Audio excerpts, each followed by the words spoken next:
महाराज एक ऐसे महान जिन्होंने अपनी सतभक्ति, करुणा और सेवा के बल पर समाज में नई मिसाल कायम की है। संत रामपाल जी महाराज की अगुवाई में उनके सभी सतलोक आश्रमों से समाज कल्याण के अद्भुत कार्यों ने समाज को सुनहरे भविष्य की एक नई उम्मीद दिखाई है। संत रामपाल जी महाराज से नाम दीक्षा लेने के बाद लाखों लोगों की लाइलाज बीमारियां जैसे कैंसर, एड्स आदि ठीक हुई। संत जी के ज्ञान से प्रेरित होकर उनके अनुयायियों ने लाखों यूनिट रक्तदान किया। संत जी ने लाखों बहन बेटियों का दहेज मुक्त विवाह करवाया।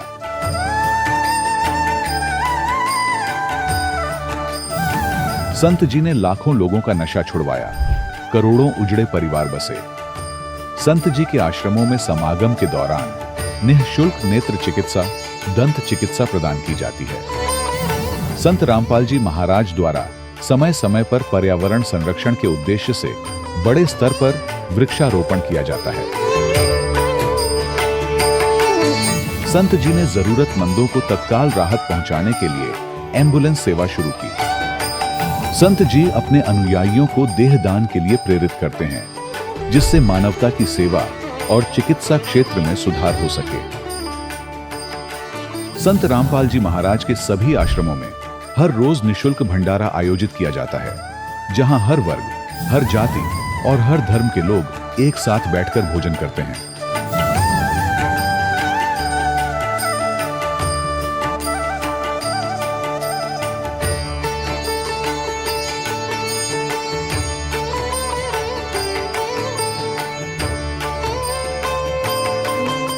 संत रामपाल जी महाराज की अन्नपूर्णा मुहिम ने गरीब और बेसहारा लोगों के जीवन में एक नई ऊर्जा और उम्मीद को जन्म दिया है। घर घर खाद्य सामग्री और जरूरी मदद पहुंचाकर संत रामपाल जी महाराज ने लोगों को दुख और मजबूरी से लड़ने की ताकत प्रदान की है।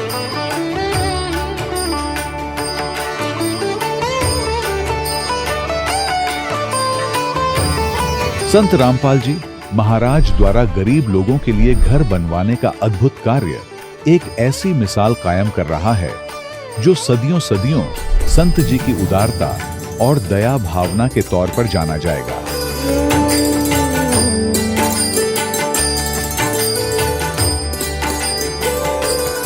संत रामपाल जी महाराज के आश्रम में हजारों बुजुर्गों को सम्मान और प्यार के साथ जीवन जीने का अवसर मिलता है।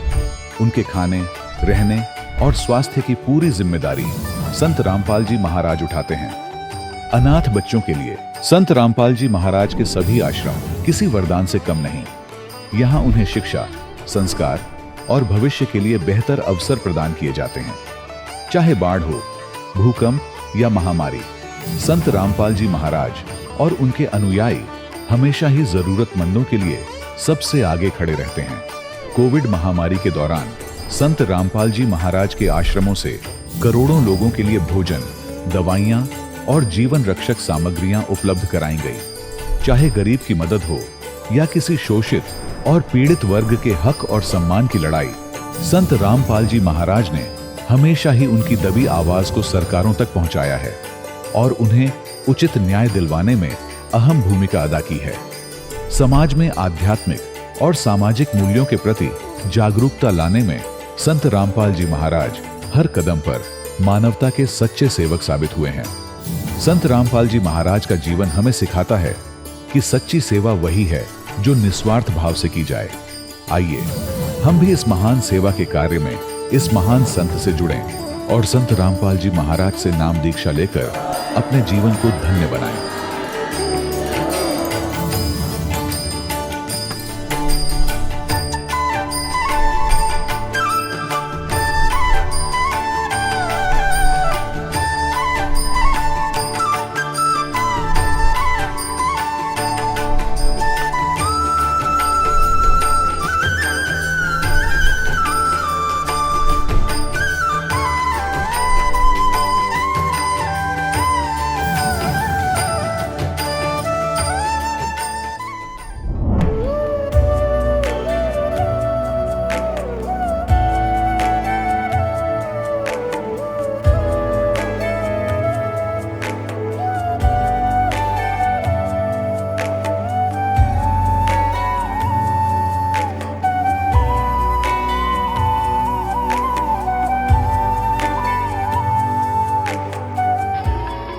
प्रभु राम देव भगवान अल्लाह खुदा ईश आदि नाम एक ही शक्ति के हैं। वो कैसा है, कहां है, कैसे मिलता है, किसने देखा है?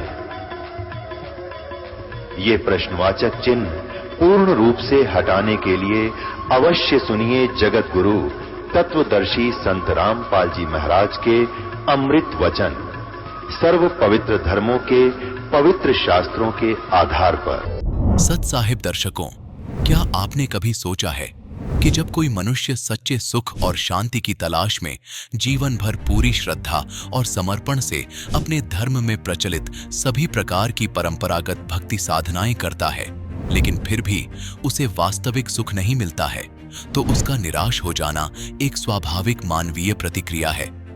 दर्शकों, कुछ ऐसी ही कहानी थी छत्तीसगढ़ के रहने वाले छोटे लाल जी की। छोटे लाल जी ने अपने जीवन में बचपन से ही पूरे समर्पण के साथ भक्ति की व्रत उपवास रखे, मंदिरों की पदयात्राएं की, लेकिन अफसोस फिर भी इनका जीवन बीमारियों और परेशानियों से घिरा ही रहा। लेकिन दर्शकों, आज छोटे लाल जी का कहना है कि मुझे अपने जीवन की इन परेशानियों से छुटकारा तब मिला जब मैंने संत रामपाल जी महाराज से नाम दीक्षा ग्रहण की। आज मैंने और मेरे परिवार ने संत रामपाल जी महाराज द्वारा दी गई शास्त्रों के अनुसार भक्ति को अपनाया है और शास्त्र विरुद्ध भक्ति साधनाओं का पूरी तरह से त्याग कर दिया है। इसी का परिणाम है कि आज हम सभी शारीरिक सुख और आत्मिक शांति की सच्ची अनुभूति कर रहे हैं। दर्शकों, आखिर छोटे लाल जी ऐसा क्यों कह रहे हैं? आखिर संत रामपाल जी महाराज द्वारा बताए गए ज्ञान में ऐसा क्या है कि आज छोटे लाल जी जैसे लाखों श्रद्धालु अपने धर्म में प्रचलित भक्ति साधनाओं को शास्त्र विरुद्ध बता रहे हैं? आखिर छोटे लाल जी संत रामपाल जी महाराज को ही पूर्ण संत क्यों बता रहे हैं? आखिर इसके पीछे की सच्चाई क्या है? आइए सुनते हैं छोटे लाल जी की कहानी उन्हीं की जुबानी। नमस्कार सर। नमस्कार जी। सर, क्या नाम है आपका? छोटे लाल दास है जी। छोटे लाल जी, आप कहाँ से हैं? गांव खैरा, तहसील डभरा, जिला शक्ति, छत्तीसगढ़ से हूँ जी। छोटे लाल जी, संत रामपाल जी महाराज से नाम दीक्षा आपने कब ली? मैं 2013 में लिया सर। सर, पहले आप क्या भक्ति साधनाएं करते थे? सर, भक्ति तो उसको मैं नहीं कहूँगा, ऐसे गांव में जो पारंपरिक चलता था, कभी भगवान विष्णु को, कभी शंकर को, उसके आगे सभी में ओम लगा था। तो मेरे को शंका हो जाता था कि ये सारे तो ओम के अक्षर के पीछे हैं, तो ओम सबसे बड़ा होगा। फिर कभी कभी वो गांव में होता था सत्यनारायण का कथा, उसमें जाता था तो मेरे को पता चलता था कि सबसे बड़ा तो सत्यनारायण भगवान है। मगर वो लोग जो सत्यनारायण भगवान बताते थे वो तो भगवान विष्णु था। तो फिर संत रामपाल जी महाराज जी के बारे में आपको कैसे पता लगा? कैसे नाम दीक्षा लिया आपने? एक संत रामपाल जी महाराज का शिष्य था, वो मेरा भतीजा है। तो हम लोग बढ़ाई का काम करते हैं, तो मेरे पास काम करता था और यही बात छेड़ता रहता था मेरे को। ऐसे करते करते 2-3 महीने बीत गए। जिला हिसार बलवाला में जाकर संत रामपाल जी महाराज से 2013 में नाम ग्रहण किया। आपने संत रामपाल जी महाराज से नाम दीक्षा ली, तो क्या आपको भी लाभ हुए? लाभ तो बहुत हुए सर। मेरे बायां वाला किडनी खराब हो गया था, इसमें सुराग हो गया था, जिससे प्रोटीन बाहर आ जाती थी, जो पानी को छान नहीं पाता था, शरीर के ऊपर चढ़ा देता था। मेरा शरीर सारा सूज जाता था, बहुत मोटा हो जाता था, पानी पानी हो जाता था। तो मैंने संत रामपाल जी महाराज से अरदास लगाई, तो जवाब में आया, धीरे धीरे ठीक हो जाओगे, भक्ति करो, मर्यादा में रहो। तो फिर मेरे को तकलीफ़ ज़्यादा होने लगा, तो रायगढ़ में मेरे को भर्ती किया। रायगढ़ में एक आर हॉस्पिटल है, वहाँ डॉक्टर रूपेन पटेल जी MD मेडिसिन, उसके पास गया। तो वहाँ एक दिन तो ठीक था, दूसरे दिन मैं बेहोश हो गया वहाँ। और लोग बताते हैं कि आपको होश में तो आते आते 15 मिनट लग गए, तो कहते हैं आपकी मौत हो गई थी। उसी बीच मेरे को परमात्मा संत रामपाल जी महाराज ने दर्शन दिए और बोला, बेटा ठीक हो जाएगा धीरे धीरे। ऐसे करके परमात्मा तो चले गए। फिर मेरे को उस डॉक्टर ने रायपुर रिफ़र कर दिया। तो रायपुर में हम लोग गए, श्री बालाजी हॉस्पिटल है, इसका वहाँ मेरे को भर्ती किया, वहाँ आईसीयू में रखा। उस टाइम मेरा ऑक्सीजन बहुत कम हो गया था। उसने बोला था बायोप्सी टेस्ट कराने के लिए, तो हम लोग गरीबी परिस्थिति के कारण नहीं करा पाए। हम लोग घर आ गए। फिर मैंने रायगढ़ में 3-4 डॉक्टरों के पास चक्कर काटे, तो डॉक्टरों के पास मैं जाता, 1-2 दिन तो सूजन ठीक रहता, फिर वही हाल हो जाता, बीमारी को मेरे पकड़ ही नहीं पा रहे थे वो लोग। फिर मैं हार करके फिर संत रामपाल जी महाराज से अरदास लगाया, तो वहाँ से जवाब आया, जो डॉक्टर कहता है उसकी कहना मानो, जो कहता है वही करो। तो मैं रायपुर गया और वहाँ बायोप्सी करा ली। तो बायोप्सी का रिपोर्ट गया, बायोप्सी का रिपोर्ट आते आते 28 दिन लग गए। तो फिर मैंने डॉक्टर साईनाथ करके हैं, किडनी की डॉक्टर है, उसने जब मेरे को देखा तो छोटे लाल तू जिंदा है बोला। तो सर मेरे को क्या होना था? तो उसने बोला ऐसे बीमारी वाले तो 1 महीने से ज़्यादा नहीं जिंदा होते, तू तो 3 महीना बाद यहाँ आ रहा है। इस बीच मेरे परिवार वाले आते, रिलेटिव मेरे रिश्तेदार, उन लोगों ने बोला चल बैगा के पास ले जाना है तुझको, जहाँ सारे खर्चा होगा, गाड़ी का खर्चा होगा, उसका खर्चा होगा, हम लोग देंगे। तो मैंने कहा ठीक है जाऊँगा, मगर ये बताओ अगर वो डॉक्टर मेरे को ठीक नहीं कर पाएगा तो वो लिख कर दे देगा मेरे को कि ठीक नहीं कर पाओ, फिर मैं उसके नाम से FIR करूँगा। तो वो लोग फिर पीछे हट गए, नहीं ले जा पाए मेरे को। फिर मैंने अरदास लगाई परमात्मा से, तो परमात्मा बोला बेटा तू लगा रहा, उसी डॉक्टर के पास जा, धीरे धीरे ठीक हो जाएगा। उसके बाद सर मेरे गोली चला, सिर्फ एकदम सस्ता 15 गोली आता था मेरे, 23 रुपये का गोली। इससे परमात्मा ने मुझे ठीक कर दिया। जो पहले चलने फिरने में भी मेरे को तकलीफ़ होता था, अब मैं 50 किलो का वज़न उठा सकता हूँ, अब बढ़ाई का काम करता हूँ, अपना उसी से गुजारा हो रहा है। सर ये देख रहे हैं कि आप यहाँ पे किडनी में जो सुराग है, इससे मेरे प्रोटीन बाहर चला जाता था, जिससे किडनी पानी को छान नहीं पाता था और सारे पानी ऊपर को चढ़ जाते थे, शरीर सूज जाता था, पूरा मोटा मोटा हो जाता था। तो मैंने संत रामपाल जी महाराज से अरदास लगाई और उधर से जवाब आया कि बेटा धीरे धीरे ठीक हो जाएगा। फिर हम लोग गरीब लोग हैं, मजदूर लोग हैं, तो इतना इलाज कराने के लिए हमारे पास पैसे भी नहीं थे। जो भी पैसे थे पहले हमने खर्च कर चुके थे, कर्जे उर्जे लेकर जितना भी होना था हमने कर लिया था।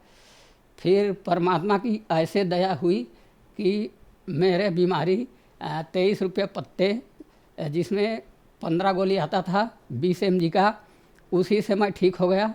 आज मैं बहुत खुश हूँ और शरीर से भी ठीक हूँ। अब मैं कहीं भी आ जा सकता हूँ। वो डॉक्टर ने मेरे को पूछा, पहले उसके पास मैं गया था, तो फिर लॉकडाउन के चक्कर में नहीं जा पाया, तो उसने बोला बेटा छोटे लाल तू कैसे जिंदा है, तू तो 1 महीना में ही तेरा मौत हो जाना था।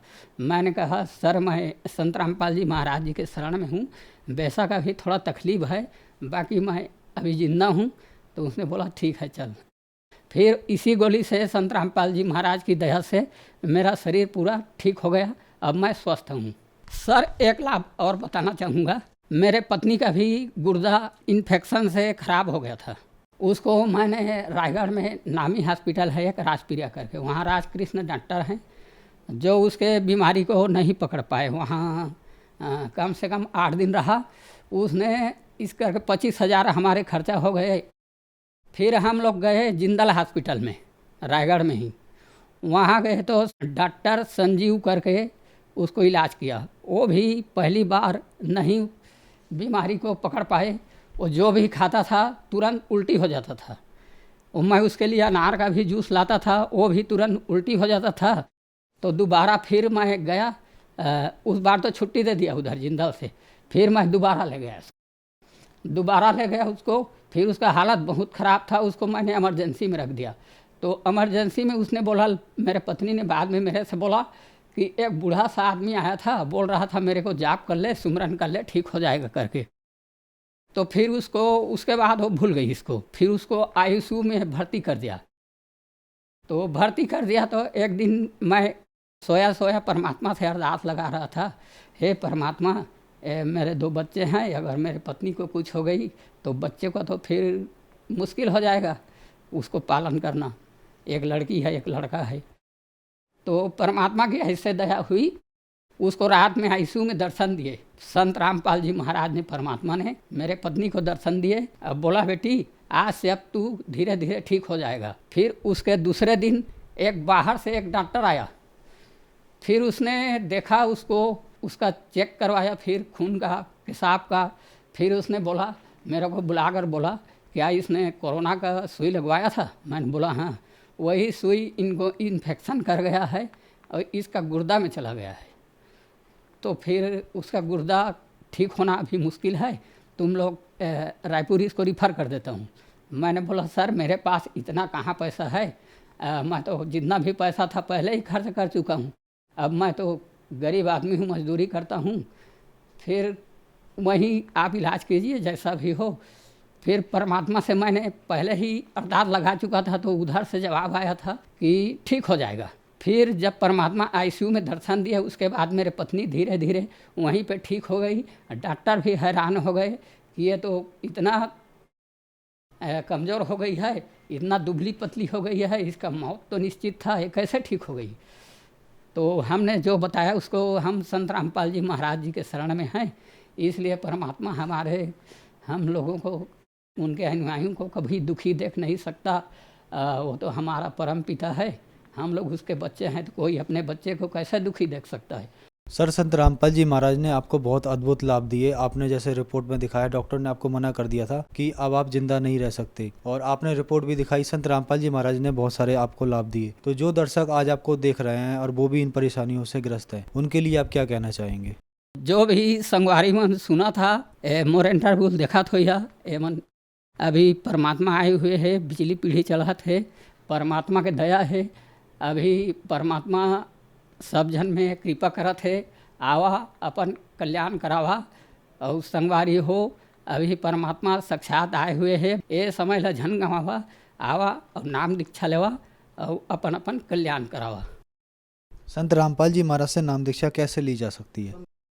टीवी पे चैनल आता है जिसके नीचे एक पट्टी चलती है, उस पट्टी पे कॉन्टैक्ट नंबर दिए होते हैं, उस नंबर से कॉन्टैक्ट करके आप अपना नज़दीकी नामदान केंद्र का पता कर सकते हैं और आकर अपना नामदान लेकर अपना जीवन को सफल बना सकते हैं। धन्यवाद सर।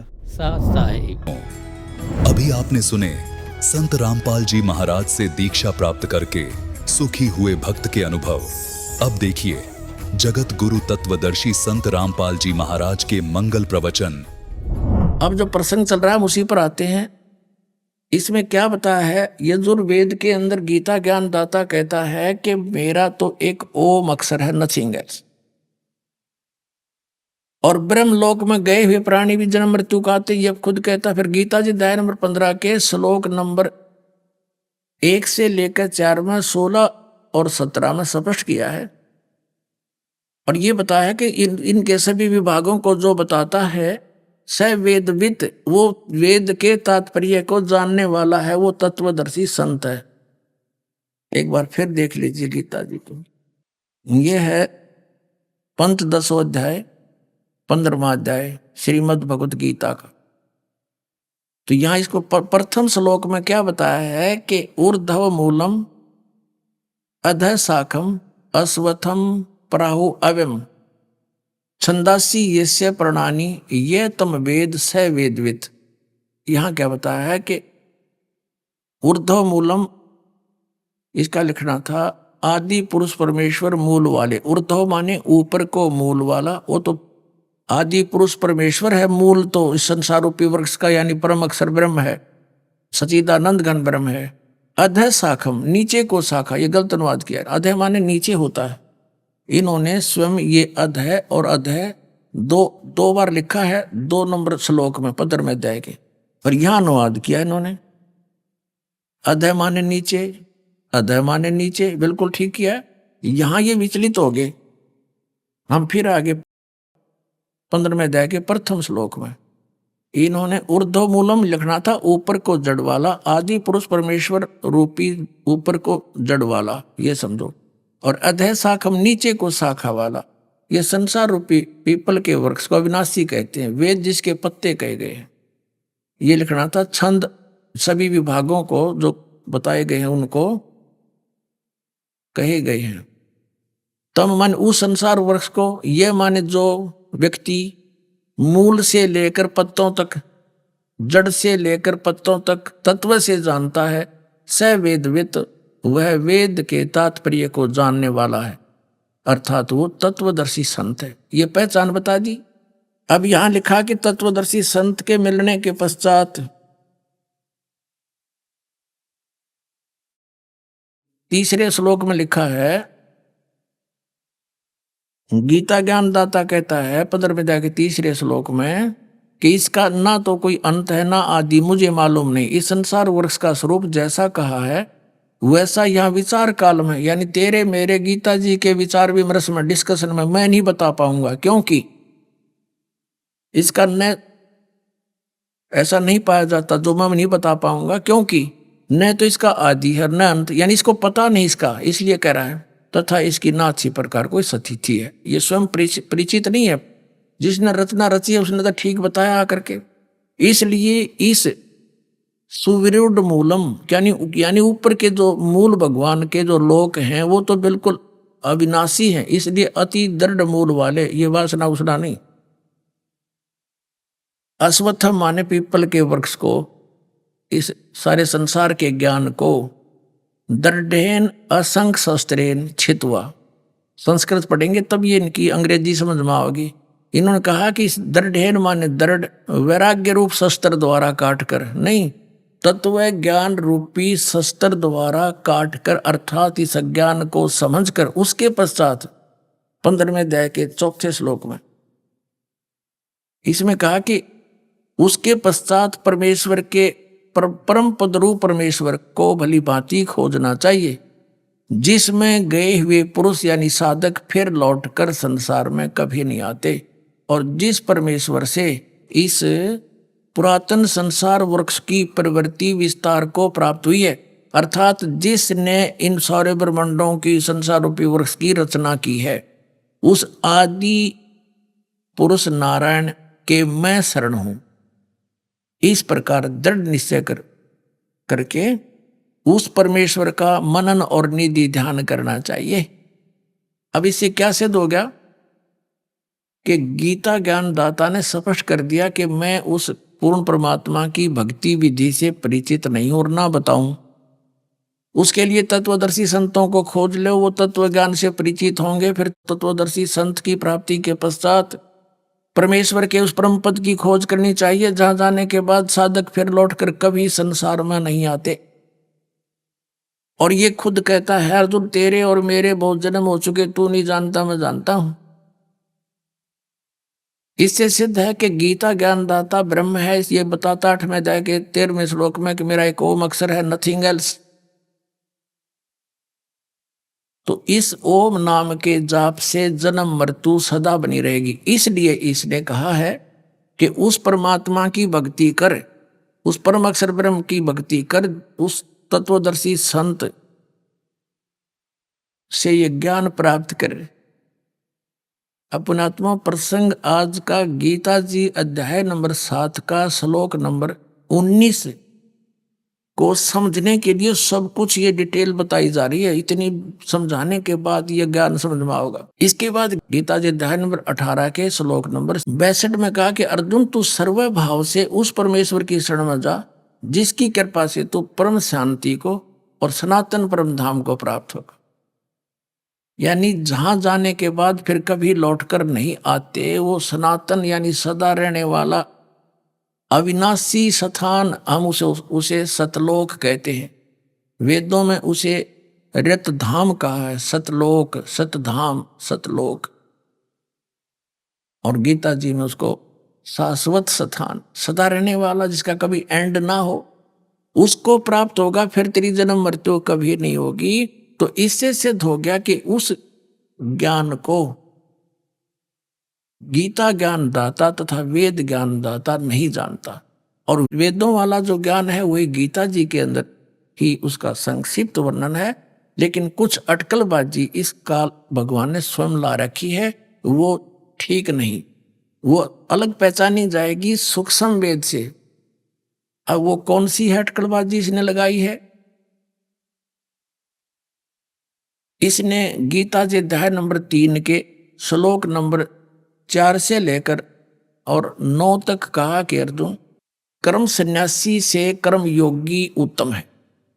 कर्म सन्यासी वो है जो हठ योग करके साधना करने के लिए बैठा रहा कई घंटों तक और धंधा करे नहीं, या घर से छोड़कर चला जावे, वहां भी वो इसलिए जाता मैं बैठ कर भक्ति करूं साधना करूं।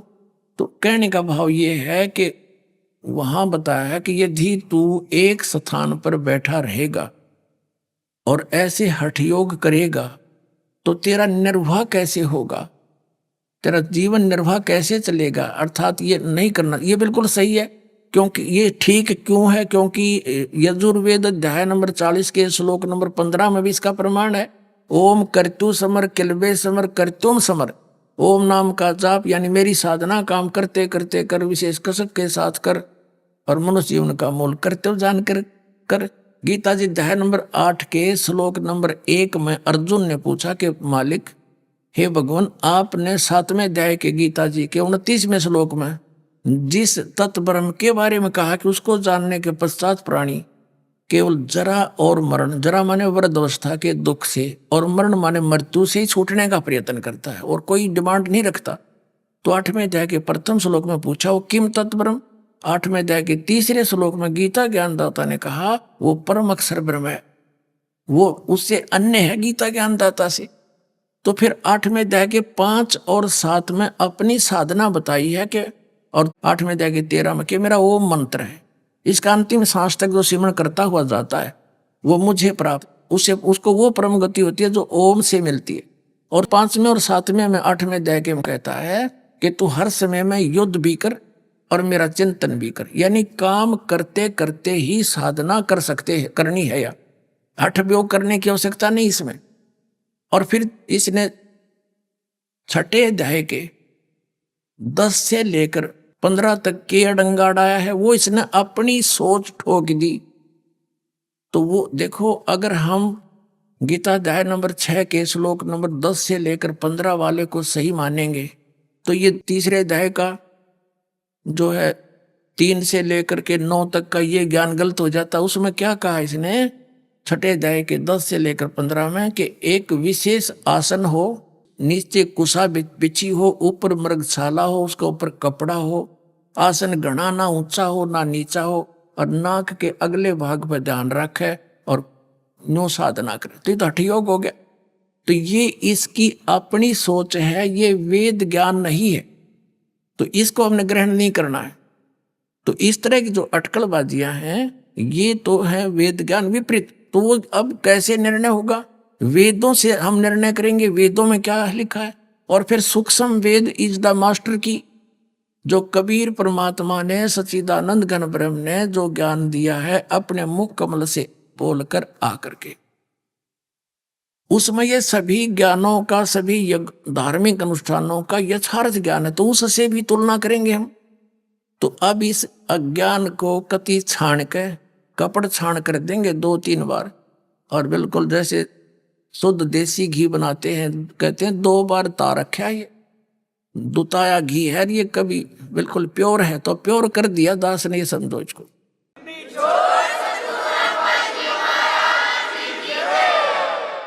अब इसमें आपको और दिखाते हैं यजुर्वेद अध्याय नंबर इस 40 के मंत्र नंबर 15 में आपने देख लिया कि ओम कर्तु सबर किलवे सबर कर्तुम समर।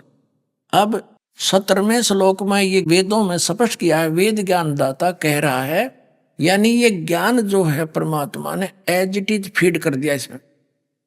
और ये ऐसा है कि जैसे ये गीता ज्ञान दाता अन्य की तरफ बता रहा है, वो परमात्मा इससे कोई और है, ऐसे ढंग से लिखकर मालिक ने इसमें फीड कर दिया था परमेश्वर ने। तो वो ज्ञान आप देखिएगा। अब ये 40वां अध्याय का हमने 15वां पढ़ लिया, अब 17वां पढ़ते हैं। 44वां अध्याय यजुर्वेद भाषा भाष्य, महर्षि दानंद का अनुवाद है ये आर्य समाज प्रवर्तक का। हे मनुष्यों, जिस ज्योत स्वरूप रक्षक मुझसे, ये ज्योत स्वरूप काल है, ज्योत स्वरूपी निरंजन है, ये अविनाशी यथार्थ कारण के आच्छादित मुख के तुल उत्तम अंग का प्रकाश किया जाता है। जो वह प्राण व सूर्य मंडल में पुरुष माने पूर्ण परमात्मा है, वह तो परोक्ष रूप है, वो तो गुप्त है। अहम मैं खम यहां लिखा है, सो असव अहम ओम खम ब्रह्म। अब कहता है मुझ ब्रह्म का, अहम माने मैं ब्रह्म हूं, और ऊपर ब्रह्म लोक रूपी दिव्य आकाश में रहता हूं, और मेरा ये ओ मंत्र है। यहां देखो, इसके अनुवाद से पता लगेगा।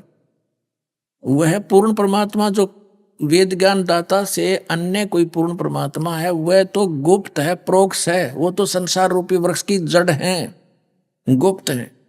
और मैं खम्भ के तुल्य व्यापक ब्रह्म सबसे गुण कर्म स्वरूप आदि अधिक हूं। या लिखना था मैं ब्रह्म हूं, नथिंग एल्स। इन तड़ंगा डाण तो मतलब था, ज्ञान तो था नहीं इनको। मैं ब्रह्म हूं, और खम्भ माने दिव्य, उस ब्रह्म लोक रूपी दिव्य आकाश में रहता हूं, ये इसका अर्थ ये है।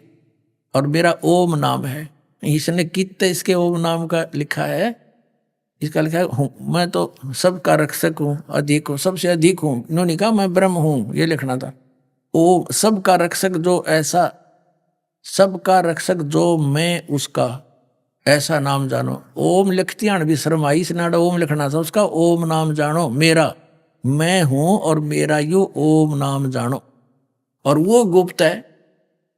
इन्होंने तो अड़ंगाड़ा रखा था, जैसे गीता अनुवादकर्ताओं ने श्री कृष्ण जी को ही सर्वेश्वर मान गए, और सब अर्थों का अनर्थ करके इन्हीं को सुप्रीम पावर सिद्ध करने की कुचेष्टा की। अब जैसे किसी ने एक लंबे ट्रेले का कवर बनवा रखा हो, किसी ने कवर, ऊपर का कवर पूरे को ढकने के लिए, माल बचाने के लिए, अपनी उस गाड़ी को सुरक्षित रखने के लिए, और वो किसी ने पड़ा पाजा, और वो ये कहे ये कवर इस कार गाड़ी का है, तो उसके ऊपर जब डाल के देखेंगे जब पता चलेगा ये इसका है कि ऐसे कोई और बड़ी गाड़ी का है। तो इन्होंने कुचेष्टा की है उस बड़े ट्राले के उस कवर को और कार के ऊपर सेट करने का। इन्होंने 6 बार भी मोड़ लिया, 20 बार भी इकट्ठा कर लिया, तो भी सेट नहीं हुआ। तो ये अध्यात्म ज्ञान का पूरा मुख्य जो केंद्र है वो परम अक्षर ब्रह्म है, और वो इनका समझ में आया। इन्होंने श्री कृष्ण जी को ही परम अक्षर ब्रह्म मान लिया, यानी कार को ही ट्राला मान लिया इन्होंने, ये समझ लो। अब इसका जो प्रसंग हमारा चला था कि सर्व वेद परमात्मा ने इसको दिए थे, और इसने ब्रह्म ने इनमें से काट छांट के वो निकाल दिया जिसमें तत्व ज्ञान था। यानी तत्व ज्ञान का अर्थ है उस परमात्म तत्व की जानकारी थी, परम अक्षर ब्रह्म की पाने की विधि वो विशेष थी उसमें, वो निकाल दी,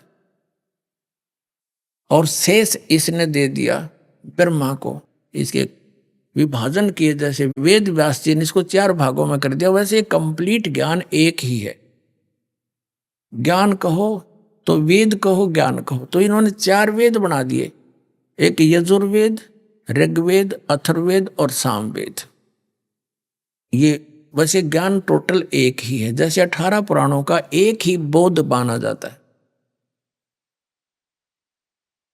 तो अब क्या हुआ, जो प्रसंग चल रहा था, इन ऋषियों ने इन वेदों को जैसा समझा, सतगुरु इन्हें मिला नहीं, और कहते हैं गुरु बिन काहू न पाया ज्ञाना, ज्यों थोथा भूस छड़े मूड किसाना। कहते हैं गुरु बिन वेद पढ़े जो प्राणी, और समझे ना सार रहे अज्ञानी।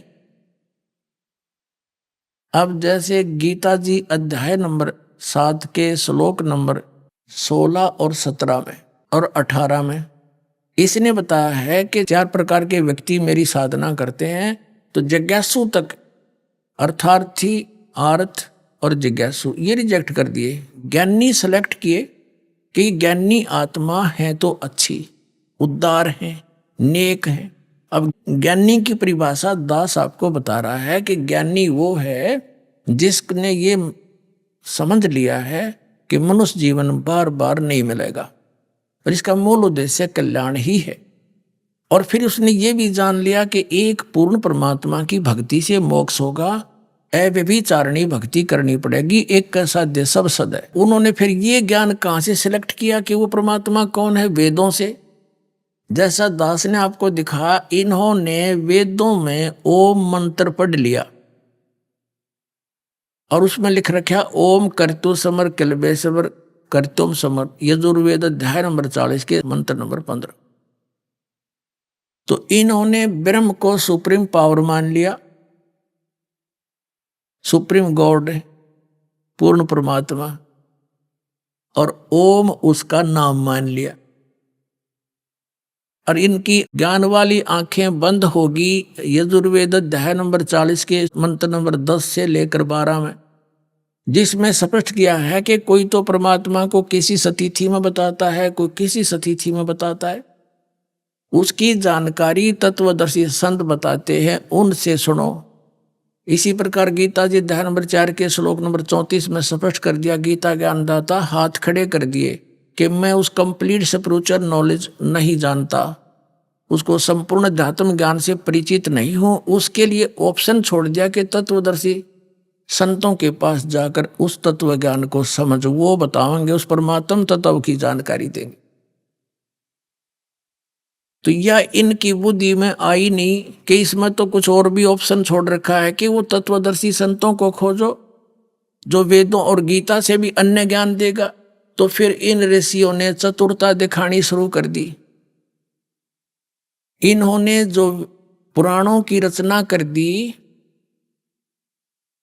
वो ये बताकर अपने अपना ज्ञान दे दिया कि जो वेदों से में ज्ञान है उसे हटकर जो ज्ञान जानने की बात कही है वो हम बता रहे हैं। वो वेद पुराण गढ़ दिए, अलग अलग बकवाद, उसमें किसी ने कुछ, किसी ने कुछ, ये नाम जाप करो, ये नाम जाप करो, वो करो, ये कोई बात है? तो इस करके ये सब मानव समाज विचलित हो गया। उसमें ये भूल गए कि उस सच्चिदानंद घन ब्रह्म ने अपने मुख से बोला, वो ज्ञान स्वयं आकर के वो अच्छी आत्माओं को मिलता है, सह शरीर आता है। तो वो ज्ञान इनकी पुराणों से, वेदों से, गीता से, उपनिषदों से भिन्न है। जो गॉड गिवन स्पिरिचुअल नॉलेज यानी उस परमात्मा द्वारा दिया गया दातम ज्ञान, वो उस परमेश्वर ने स्वयं आकर के बोला है। तो वो ज्ञान तत्वदर्शी संत बताएगा। तो वो इनको मिला नहीं, तत्वदर्शी संत इन ऋषि में ऋषियों को। इसलिए गीता ज्ञानदाता 7वें अध्याय के 18वें श्लोक में कहता है कि मेरी जो साधना है, मेरी जो गति है, यानी ओम नाम का जाप ब्रह्म का है और ओम नाम के जाप से ब्रह्म प्राप्ति है, या इसकी गति है। और ब्रह्मलोक में गए हुए प्राणी भी जन्म मृत्यु के अंदर है। और गीता ज्ञानदाता स्वयं कहता है 2 अध्याय के 12वें श्लोक में, 4 अध्याय के 5 और 9 श्लोक में, और श्रीमद् भगवद गीता अध्याय नंबर 10 के श्लोक नंबर 2 में कि अर्जुन तेरे और मेरे बहुत जन्म हो चुके, तू नहीं जानता, मैं जानता हूं। तो ओम से मिलने वाली परम गति हुई ब्रह्मलोक। ब्रह्मलोक में गए हुए प्राणी भी जन्म मृत्यु में आते हैं, तो ये परम शांति नहीं हुई। 18वें अध्याय के 62वें श्लोक में कहा है। इसलिए इसने कहा है कि ज्ञानी आत्मा है तो उद्धार, ये ज्ञानी आत्मा है तो उद्धार, यानी नेक समर्पित परमात्मा पे से शीश भी चला जाओ, शरीर भी खत्म हो जाए, उन्होंने परवाह नहीं की। लेकिन ये कहता है ये मेरे वाली अनुत्तम गति, अनुत्तमा गति, अनुत्तमा माने घटिया से घटिया गति में, व्यर्थ की साधना में आस्थित रहे। अब कारण क्या रहा? जैसे एक चुनक नाम के ऋषि थे। अब ये पुण्यात्मा ज्ञानी थे, परमात्मा पाने के लिए न्यौछावर हो गए। वेदों से जैसा निष्कर्ष निकाल रखा था इन्होंने, उसी पर आश्रित ओम नाम का जाप और हठ योग साथ करते थे। हठ योग क्यों करते थे? जबकि वेदों और गीता में हठ योग नहीं लिखा है, ना सूक्ष्म वेद सूक्ष्म वेद उस तत्व ज्ञान में हठ योग लिखा है। हठ योग इन्होंने कहां से ग्रहण किया? जब ब्रह्मा जी कमल के फूल पर विराजमान थे, तो इस काल भगवान ने, सर्वपुरुष ने आकाशवाणी कर दी कि तप करो तप करो। ब्रह्मा जी ने लिखा है कि मैंने 1000 वर्ष तक तप किया, फिर कहा सृष्टि करो। अब ब्रह्मा जी ने जान लिया अपने अनुभव से कि ये आकाशवाणी परमात्मा की है, क्योंकि इन्होंने पता ही नहीं, ना ब्रह्मा जी को, ना विष्णु जी को, ना शिव जी को, आत्म ज्ञान है ही नहीं इनके पास। तो इन्होंने अपनी सोच से मान लिया कि आकाशवाणी परमात्मा ने की है। कबीर परमेश्वर जी कहते हैं, 3 देव को ये तीनों दावे, निरंजन का वो पार नहीं पावे। आज तक ये अपने पिता की खोज नहीं कर सके, वो नहीं मिला इन्हें। अब न जाना सतलोक में से बहुत दूर है। तो उस आकाशवाणी को ब्रह्मा जी ने अपने वंशजों ब्राह्मणों ऋषियों को बताई कि मेरे को ऐसे ऐसे परमात्मा की आकाशवाणी हुई थी, मैंने तप किया। तो उस तप को ये भी करने लगे साथ में 8 योग और ओम नाम ले लिया वेदों से, दोनों का खिचड़ी बना ली, दोनों को मिलाकर लगे साधना करने। तो इससे क्या होता है, हठ योग और ओम नाम के जाप से सिद्धियां आ जाती हैं। ओम नाम के जाप से ब्रह्मलोक प्राप्ति होती है। वहां गए प्राणी फिर जन्म मृत्यु में आते हैं, फिर 84 लाख योनियों में भी जाना पड़ता है। और जो हठ योग है, इससे सिद्धियां आ जाती है। उस चुनक ऋषि ने परमात्मा प्राप्ति अर्थ अपना समर्पित हो गया, हजारों वर्षों तक बैठा रहा, शोक का कांटा हो गया।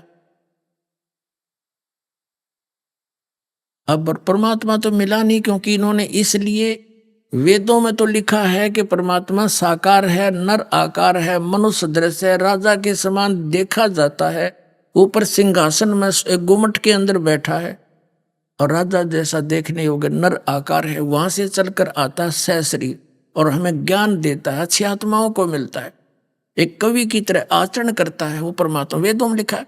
लेकिन इनकी जो सोच बनी रही, इन्होंने पाया नहीं भगवान, इसलिए इन्होंने अपनी अनुभव से लिख दिया कि परमात्मा निराकार है, उसका प्रकाश प्रकाश देखा जाता है। अरे भगवान बिना प्रकाश किसका देखोगे? तो सूर्य का प्रकाश देखा जाता है, सूर्य ने निराकार बतावा, कितना बुद्धिमान और आंखें हैं उसके, अंधा दे सकता है ऐसी स्टेटमेंट, ऐसा ज्ञान कि सूर्य तो है नहीं, सूर्य का प्रकाश देखा जाता है। तो परमात्मा प्रकाश में है, मनुष्य दृश्य है, उसका एक रोमकूप में करोड़ सूर्य करोड़ चंद्रमा मिला दे, इतना रोशनी है मालिक की। इन ऋषियों ने, कबीर साहब कहते हैं, खोजत खोजत था किया, अंत कह दिया निराकार। खोजते खोजते थक गए, लास्ट में कह दिया बेचून, क्यों तो निराकार है।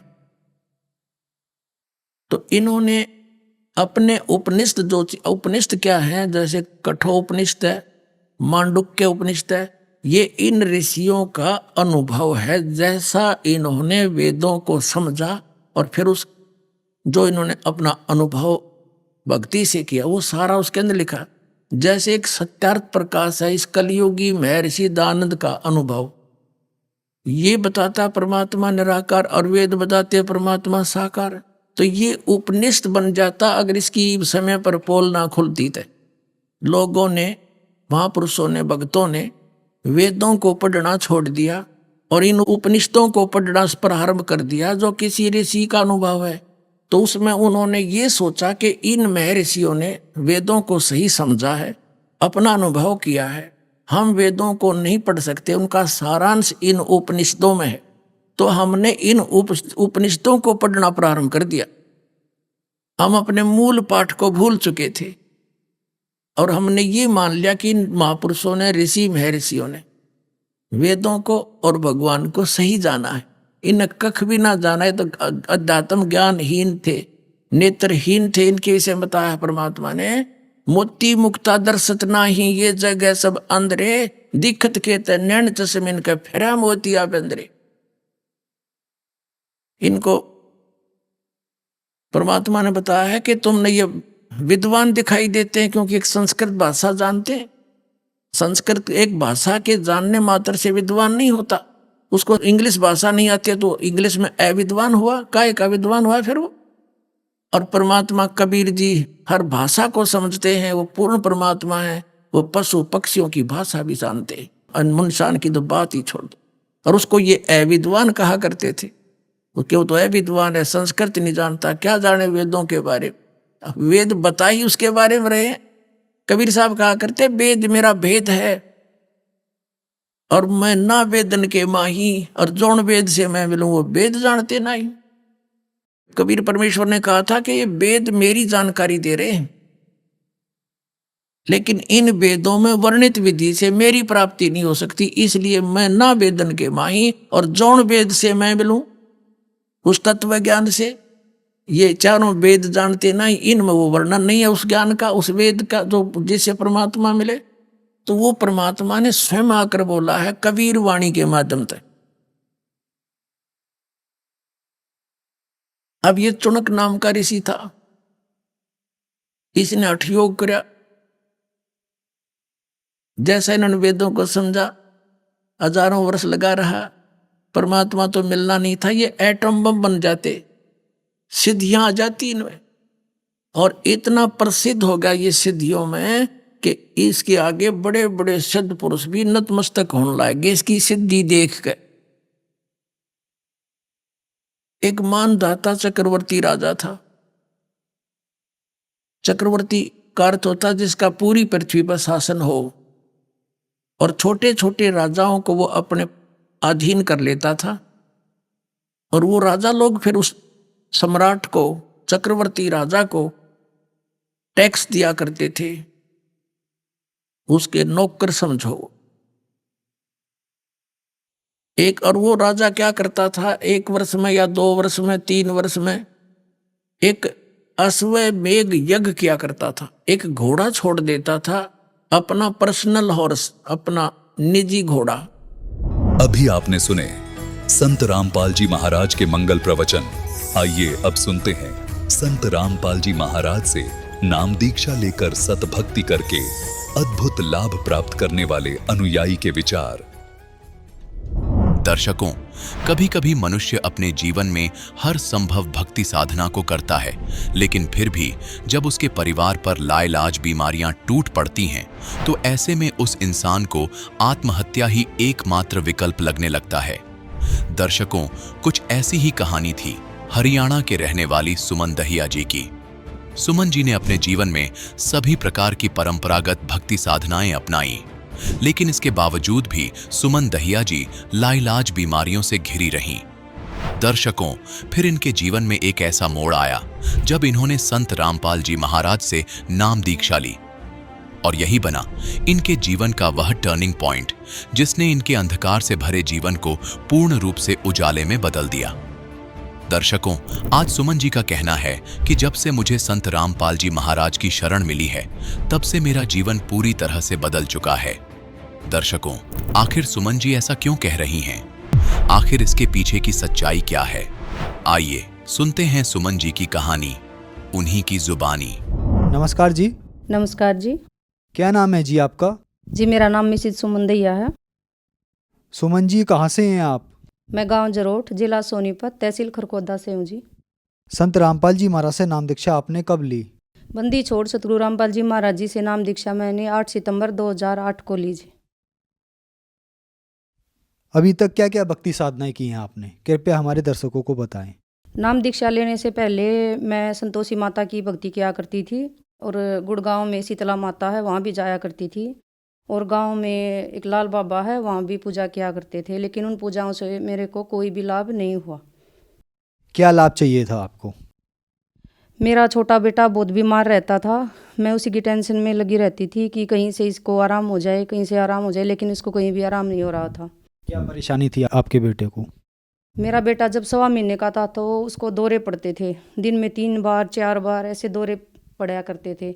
मैं 3-4 बार उसको मेडिकल में लेके जाती थी। यहाँ सोनीपत में मित्तल हॉस्पिटल है, वहाँ भी मैंने दिखाया, दिमाग का टेस्ट भी उसका करवाया। जब 1.25 महीने का था तो उसकी रीढ़ की हड्डी का पानी भी निकाल लिया था, डॉक्टरों ने, लेकिन उसकी बीमारी का कुछ भी पता नहीं लग रहा था। और मैं इतनी ज़्यादा परेशान हो गई थी कि इन देव देवताओं की भक्ति करके, भूतों को पूज के, मंदिरों में जाके मैं बहुत परेशान हो गई थी और नास्तिकता की तरफ मैं चली गई थी। भगवान में विश्वास मेरा बिल्कुल भी नहीं रहा था। मेरी यूट्रस में प्रॉब्लम थी और मेरे से बैठा नहीं जाता था, नहीं मैं वजन उठा सकती थी। मेरे गर्दन में सर्वाइकल था, ना वो कहीं ठीक हो रहा था। मेरी डिस्क में भी प्रॉब्लम थी, वो भी कहीं ठीक नहीं हो पा रही थी। मैं इन परेशानियों को बहुत ज़्यादा झेल कर तंग आ चुकी थी और देव देवताओं से मेरा विश्वास बिल्कुल उठ चुका था। तो फिर संत रामपाल जी महाराज जी के बारे में आपको कैसे पता लगा? संत रामपाल जी महाराज जी के बारे में मुझे ऐसे पता लगा, मेरे पति आर्मी में जॉब करते थे, तो वहाँ उन्हें एक भगत मिला था, मंजीत नाम था उनका। उन्होंने उनको ज्ञान गंगा बुक दी और परमात्मा संत रामपाल जी महाराज जी के बारे में उनको ज्ञान समझाया। वेदों में ये लिखा है, कबीर परमात्मा पूर्ण भगवान है ये, और हमारे गीता में भी प्रमाण है, वेदों में भी प्रमाण है। उन्होंने सीडी भी दी उनको, तो भगत जी ने बुक भी पढ़ी और सीडी भी देखी, तब परमात्मा का उन्हें ज्ञान हुआ। 3 महीने में उन्होंने परमात्मा का पूरा ज्ञान समझ लिया। और जब वो घर पर आए, उन्होंने बताया कि ऐसे ऐसे पूर्ण परमात्मा संत रामपाल जी महाराज जी के रूप में आए हुए हैं, हम उनसे नाम दीक्षा लेंगे तो हमें बहुत सारे लाभ हो सकते हैं, हमारा बेटा भी ठीक हो सकता है। तो फिर संत रामपाल जी महाराज से नाम दीक्षा लेने के बाद क्या आपकी परेशानियां ठीक हुई? हाँ जी, बंदी छोड़ सतगुरु रामपाल जी महाराज जी से नाम दीक्षा लेने के बाद मेरे को बहुत सारे लाभ हुए, जो मैं आपको बताना चाहूँगी। पहला, जो मेरा बेटा बहुत ज़्यादा बीमार रहता था, संत रामपाल जी महाराज जी से मैंने प्रार्थना लगाई बरवाड़ा में जा कर के, गुरु जी ये बहुत बीमार रहता है, परमात्मा मैं इससे बहुत तंग आ चुकी हूँ, इसे या तो आप अपनी शरण में ले लो परमात्मा, और या इसे ठीक कर दो परमात्मा। तो गुरुजी ने कहा कि बेटा इसको कुछ नहीं होगा, ये ठीक हो जाएगा, भगत है, भक्ति करेगा। तो पूर्ण परमात्मा संत रामपाल जी महाराज जी ने मेरे बेटे को आशीर्वाद दिया और 2008 से मेरे बेटे को मैंने आधी भी टैबलेट नहीं दी है। मेरा बेटा बिल्कुल ठीक है परमात्मा संत रामपाल जी महाराज जी की दया से। उसको दौरे पड़ते थे, उसको 3-4 बार मेडिकल में दिन में लेके जाना पड़ता था, उसकी आंखें ठहर जाती थी, मुंह से जगूड़ आते थे और हाथ एक पैर ऐसे झटके देने लगता था। तो उसकी कंडीशन देखकर मैं बहुत ज्यादा घबरा जाती थी। 1.25 महीने की एज में मेरे बच्चे को इतनी ज़्यादा तकलीफ होती थी, उसको देखकर मेरी आत्मा ऐसे बहुत ज़्यादा दुखी होती थी। और परमात्मा संत रामपाल जी महाराज जी की शरण में जाने के बाद मेरे बेटे को ये लाभ हुआ, मेरा बेटा बिल्कुल ठीक है। मैंने आधी भी टैबलेट नहीं दी है, संत रामपाल जी महाराज जी के आशीर्वाद मात्र से मेरा बेटा आज बिल्कुल ठीक है, उसकी बीमारी बिल्कुल ख़त्म हो गई। और लाभ मैं बताना चाहूँगी, मेरे हस्बैंड आर्मी में थे, उनकी दोनों आंखों की रोशनी चली गई थी। 4 दिन तक उनको कुछ भी नहीं दिखाई देता था, बाथरूम के लिए भी उन्हें दूसरे बंदे लेके जाते थे। तब उन्होंने चौथे दिन जब शाम को पूर्ण परमात्मा संत रामपाल जी महाराज जी को याद किया और कहा कि हे पूर्ण परमात्मा संत रामपाल जी महाराज, अपने बच्चे को सारी जिंदगी अपने चरणों से दूर ना करना परमात्मा, चाहे कटोरा लेकर भीख मंगवा दियो परमात्मा, लेकिन चरणों से दूर मत करना परमात्मा। तो बंदी छोड़ सतगुरु रामपाल जी महाराज जी ने शाम तक मेरे पति की रोशनी वापस दे दी, मेरे को ये भी लाभ हुआ। फिर मेरी यूट्रस में प्रॉब्लम थी, उसमें डॉक्टर ने बताया था कि आपका ऑपरेशन होगा। मैंने बंदी छोड़ सतगुरु रामपाल जी महाराज जी से प्रार्थना लगाई, परमात्मा ऐसे ऐसे डॉक्टर ने बताया कि ऑपरेशन होगा। परमात्मा ने कहा बेटा कोई दिक्कत नहीं है, परमात्मा की भक्ति करो, सब ठीक हो जाएगा। और परमात्मा संत रामपाल जी महाराज जी की दया से मेरे को वो भी लाभ मिला। जो मेरा छोटा बेटा है वो पोस्टर की सेवा में गया हुआ था, उसकी आँख में एलपी की छींट चली गई थी। एक छींट बाहर की तरफ लगी और एक आँख में चली गई। जो बाहर की तरफ लगी उसमें तो चेहरा जल गया, और जो आँख के अंदर चली गई थी वो परमात्मा संत रामपाल जी महाराज जी से प्रार्थना लगाई कि परमात्मा आपका बच्चा है, ऐसे ऐसी सेवा में गया हुआ था, आँख में छींट लग गई। परमात्मा ने कहा कोई बात नहीं बेटा, बेटा ठीक हो जाएगा, 2 दिन सेवा में आ जाएगा, परमात्मा दया करेंगे। 2 दिन की सेवा में बेटा गया, परमात्मा की दया से मेरा बेटा बिल्कुल ठीक है, आँख में कोई भी प्रॉब्लम बिल्कुल भी नहीं है, वो बिल्कुल ठीक है। एक बार एक लाभ और बताऊंगी मैं आपको। हम सोनीपत से आ रहे थे मेरे हस्बैंड और मैं, तो पीछे से वैन आ रही थी, वैन ने ऐसी टक्कर मारी कि हमारी बाइक उरली साइड से सड़क के परले साइड जाकर गिरी। मैं बेहोश हो गई, मेरे को कुछ नहीं पता कि मेरे को किसने उठाया। खेत में से कोई 2 व्हीलर लगा रहा था, उसने आके बताया कि आपको हम लोगों ने उठाया था। और हमें ऐसा लगा था कि इस रोड पर बहुत ज़्यादा मौतें होती हैं, और ये भी आज 2 मौत हो गई। लेकिन परमात्मा ने बंदी छोड़ सतगुरु रामपाल जी महाराज जी ने हमारी रक्षा की। वो बता रहे थे कि जब तक आप रोड पर पड़े रहे, कोई साइकिल तक भी इस रोड पर नहीं आई, परमात्मा ने वहाँ भी हमें जीवन दान दिया। और एक बार मेरे को 2 बैटरों के इन्वर्टर ने पकड़ लिया था, और मैं अकेली ही थी, छोटा बेटा था मेरा। उसने कहा मम्मी समरसेबल चलाना है, आप ये प्लग लगा दो। मैंने मेन प्लग निकाल दिया जो इन्वर्टर का होता है, मेरे को वहीं बिजली ने पकड़ लिया और परमात्मा ने उस बेटे को चौखट के बाहर ऐसा बांध दिया जैसे अंदर आने ही नहीं दिया। उसकी भी जान भगवान ने बचाई। अगर वो अंदर आ जाता और मेरे को छूता तो शायद वो भी मर जाता। परमात्मा ने मेरे को प्रेरणा करी कि बेटा नाम सुमरण कर। जब मैं नाम सुमरण करती तो मेरे को बिजली जो पकड़ रखा था उसका असर नहीं होता था, लेकिन जब मैं बंद हो जाती तो मेरे को फिर ऐसे जैसे शरीर से सब कुछ खींच देती है बिजली, ऐसा महसूस हो रहा था। संत रामपाल जी महाराज ने फिर प्रेरणा करी कि बेटा आवाज़ लगा के मेरे को बिजली ने पकड़ लिया। मैंने तेज़ तेज़ आवाज़ लगाई, बेटा भागा गया पड़ोस में और बोला कि मेरी मम्मी को बिजली ने पकड़ लिया है। तो हमारे घर में जो मिस्त्री काम कर रहा था वो भागा आया और गुरुजी के फोटो की तरफ देखकर बोला कि मैं क्या करूं, इस लड़की को बिजली ने पकड़ लिया है। क्योंकि 2 महीने पहले उस मिस्त्री ने भी बंदी छोड़ सतगुरु रामपाल जी महाराज जी से नाम दीक्षा ले ली थी। तो वो बोल रहा था कि मेरे को ऐसी प्रेरणा हुई कि नीचे देख। उसने नीचे देखा, नीचे डोरी पड़ी हुई दिखी, उसने उस पर लात मारी तो वो डोरी टूट गई। परमात्मा बंदी छोड़ सतगुरु रामपाल जी महाराज की दया से मेरी वहाँ भी जान बची। और 2 बार मैं जिन्ने में से गिरी, मेरे को पता ही नहीं चला मैं कैसे गिर रही हूँ। बंदी छोड़ सतगुरु रामपाल जी महाराज जी ने वहाँ भी मेरी जान बचाई। ऐसे ऐसे बहुत सारे लाभ हैं। मैं आप कैमरा पकड़े पकड़े थक जाओगे। मैं सुबह से शाम तक अगर परमात्मा बंदी छोड़ सतगुरु रामपाल जी महाराज के लाभ गिनाने शुरू करूँ तो नहीं गिनवा सकती। पूर्ण परमात्मा ने इतने लाभ हमें दिए हैं जी। एक बार मेरे को बहुत ज़्यादा चक्कर आ रहे थे। 1:45 बजे रात को मेरे को ऐसा लगा जैसे तेरी जान ही निकल गई है। मेरे हाथ पैर में जान नहीं थी। मैंने टेस्ट करवाया तो बताया कि आपके दिमाग में पानी है। तो डॉक्टरों ने बताया कि ये पानी कल जाकर कैंसर भी बन सकता है, तो आप दिमाग की जो टेस्ट करते हैं डॉक्टर, दिमाग वाले डॉक्टर को दिखाओ। तो मैंने मानसरोवर हॉस्पिटल है रोहतक, मैंने वहाँ दिखाया। तो डॉक्टर ने बताया, ऐसा लग रहा था जैसे वहाँ डॉक्टर नहीं मेरे बंदी छोड़ सतगुरु रामपाल जी महाराज जी आ गए हूँ। बोला कहाँ पानी नहीं होता शरीर में, कोई गोली दवाई नहीं खानी है, घर जाओ और टेंशन छोड़ दो, कोई दिक्कत नहीं है। और आज तक 4 साल हो गए, कहाँ गया वो दिमाग का पानी। मेरे बंदी छोड़ सतगुरु रामपाल जी महाराज जी ने वो भी मेरा कष्ट काट दिया। आज मैं बिल्कुल ठीक हूँ, आपके सामने हूँ। परमात्मा की दया से मेरे को बहुत लाभ हुए हैं। और एक और लाभ अभी बताऊंगी मैं, 10 दिन पहले का ही, मेरे बड़े बेटे का सिलेक्शन नेवी में गुरुजी ने कर दिया है। इतनी बड़ी दया मेरे बंदी छोड़ सतगुरु रामपाल जी महाराज जी ने हम पर की है कि हम सोच भी नहीं सकते हैं।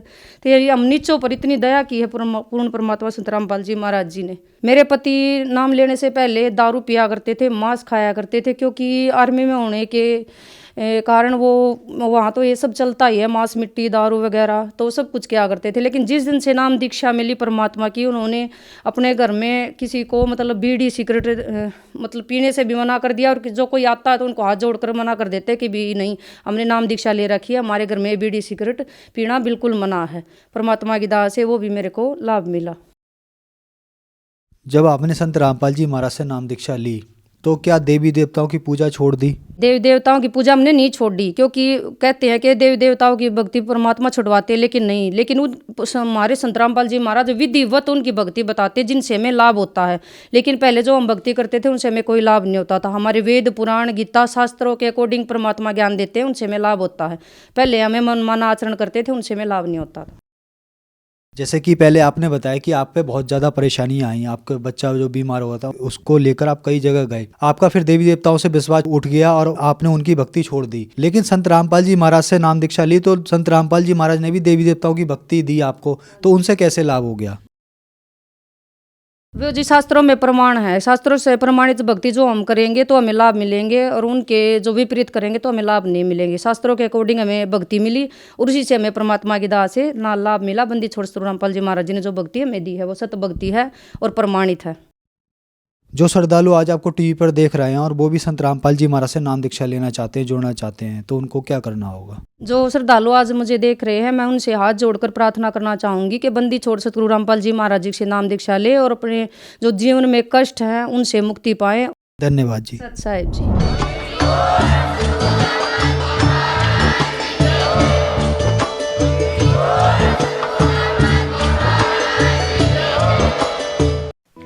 आप सुन रहे थे जगत गुरु तत्वदर्शी संत रामपाल जी महाराज के मंगल प्रवचन।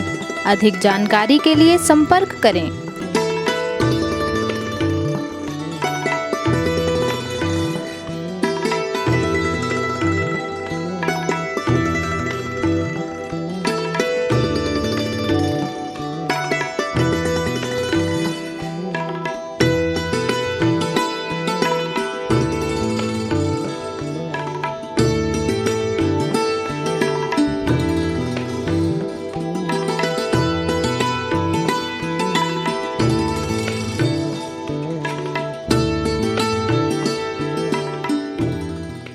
जगत गुरु तत्वदर्शी संत रामपाल जी महाराज जी के पावन सानिध्य में भक्ति की अलख जगाने तथा श्रद्धालुओं को सत्य भक्ति मार्ग का रास्ता दिखाने हेतु कनाडा के लोकप्रिय channel the TV NRI channel पर जगत गुरु तत्वदर्शी संत रामपाल जी महाराज जी के मंगल प्रवचनों का प्रसारण प्रतिदिन सुबह 7:30 बजे से 8:30 बजे तक तथा रात्रि 7:30 बजे से 8:30 बजे तक किया जा रहा है। इस सत्य भक्ति मार्ग को अपनाने के लिए अधिक से अधिक सत्संग प्रसारण देखें। इस सत्संग प्रवचन का सीधा प्रसारण संत रामपाल जी महाराज लाइव सत्संग YouTube चैनल और जगत गुरु संत रामपाल जी महाराज Facebook पेज पर भी देख सकते हैं।